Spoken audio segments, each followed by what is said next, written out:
حضرت انس بن مالک رضی اللہ عنہ سے روایت ہے، رسول اللہ صلی اللہ علیہ وسلم نے فرمایا، تحقیق میں نے مسواک کے بارے میں تمہیں بہت تاکید کی ہے۔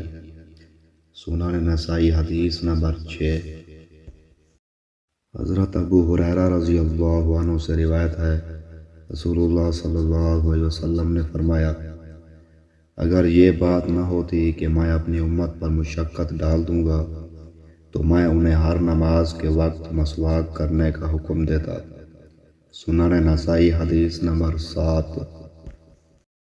قاضی شریح سے روایت ہے، وہ کہتے ہیں کہ میں نے حضرت عائشہ رضی اللہ عنہا سے پوچھا کہ نبی صلی اللہ علیہ وسلم جب گھر میں داخل ہوتے تو سب سے پہلے کون سا کام کرتے تھے؟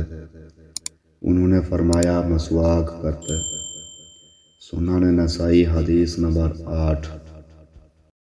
حضرت ابو ہریرہ رضی اللہ عنہ سے روایت ہے، رسول اللہ صلی اللہ علیہ وسلم نے فرمایا، 5 چیزیں فطری ہیں: ختنہ کرانا، زیر ناف کے بال مونڈنا، مونچھیں کاٹنا، ناخن تراشنا اور بغلوں کے بال اکھیڑنا۔